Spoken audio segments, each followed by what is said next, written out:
Hello friends, I am making my very first arts and craft video. This is something that I had never done before. So here we go. In today's video, I'm going to show you how I made this American Western style shed house. Actually, I'm not a very brave person. That is to say, not brave enough to create something of my own. I got this idea from a YouTube video. The guy who did the video, I guess, must have had a lifetime experience with shed houses. He must have built 1,000,000 of them. Look at that. The view was amazing. The moment I saw the house, I thought to myself, this is what I'm going to build for my first project. To start with, I tore off some pages from one of my old paper notebooks. The width between the grid lines printed on the paper is just a little bit narrower than that of the popsicle sticks. This allowed me to use it as a reference to draw outlines of the house easily and quickly. I thought it was pretty smart of me doing that. Next, I cut the sticks to lengths and shapes. Cutting the popsicle sticks is not very hard. Most of the time I just use a regular scissor.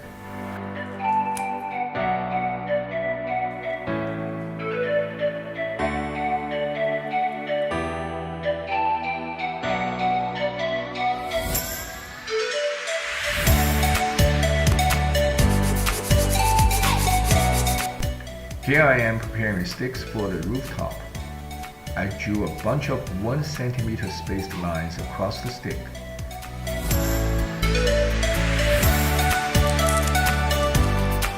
As you can see, I have to prepare a lot of them.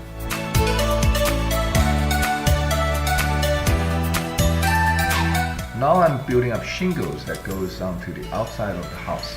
The nice thing about using the notebook paper design is that I can use the grid lines for alignment. It just made my life easier.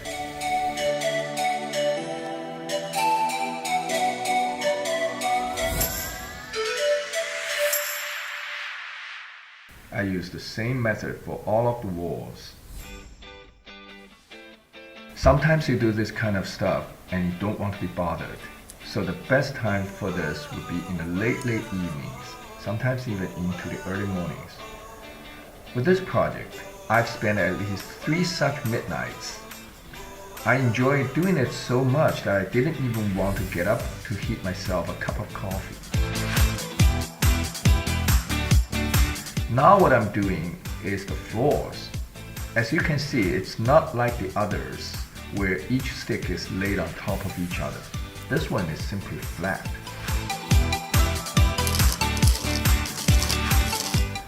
Since this is an old house, one common technique used to make it look old is to scratch the surface, like what I'm doing here.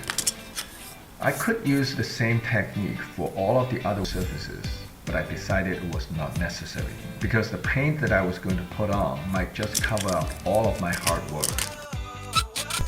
Next, I sanded down all the rough edges around the windows, walls, and so on.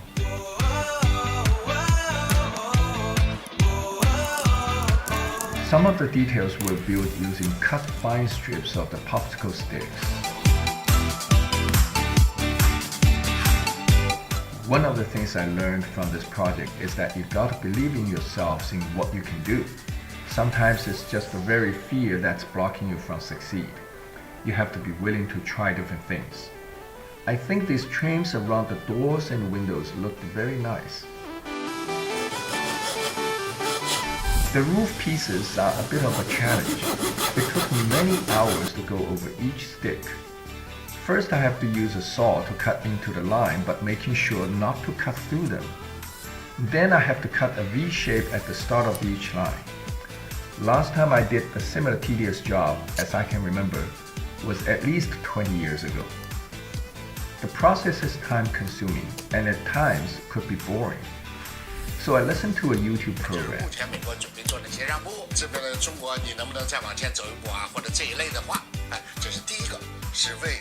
And here we go, a guy is talking about the latest developments on the China-US relationship. Now it's time to put on the roofs. I started from the far end, which I believe should be a cozy bedroom. I cut as I go, making adjustments whenever I felt necessary.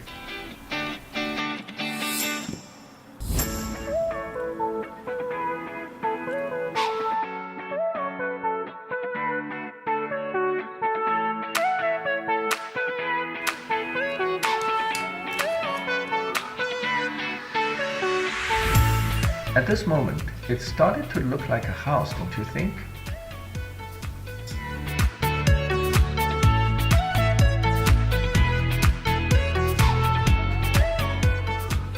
Here goes the last piece of the rooftop. This final piece is different in that it has V-grooves on both sides, so the roof looks symmetrical.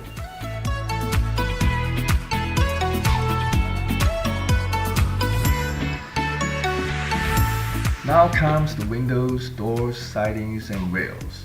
This is the most difficult, I think. Actually, you don't need more scales than you already have. What you really need is the patience. You might want to practice breathing at a lower pace.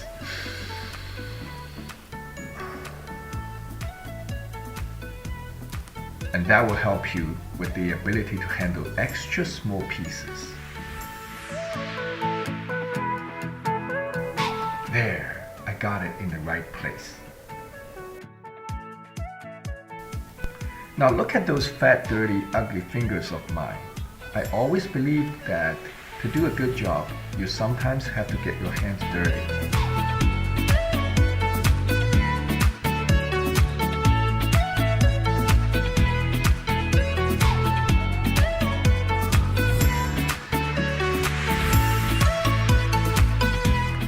For chimney, I found a waste ink ballpoint pen and pulled out the core.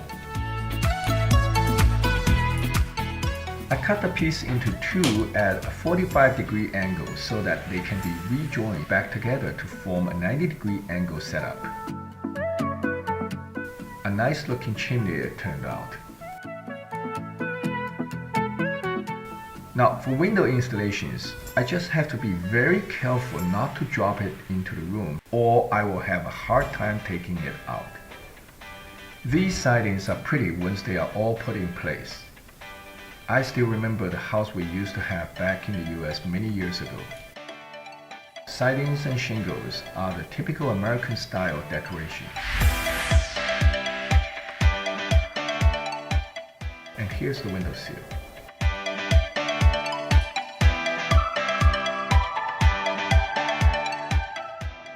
Putting on windows is tricky.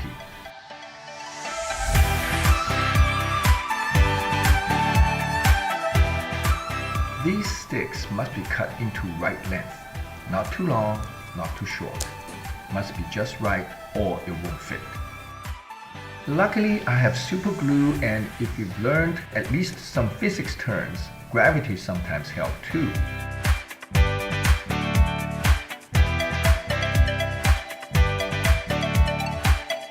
There are several staircases around the house and each one is different.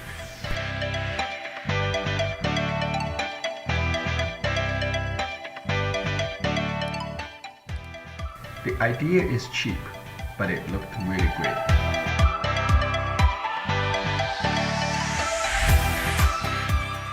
What I'm making now is the simulated bricks that goes onto the chimney.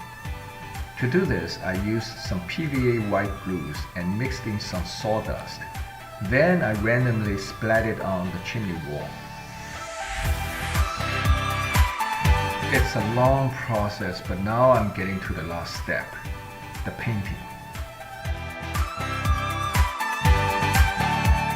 I first painted the walls. Several coats of paints are needed. First the lighter color, then darker, sometimes even a bit of black to give it an old and rusty look. I painted this bedroom door green and it really made it stand out. I then painted the chimney with multiple colors and that really made the house look like a fairy tale dream world. The final step is to paint the roof.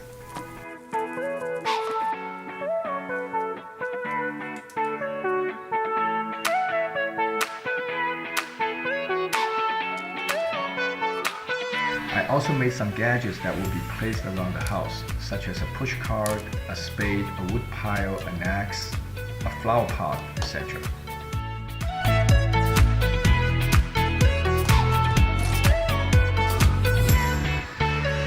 Now what I need is to find a home for this house.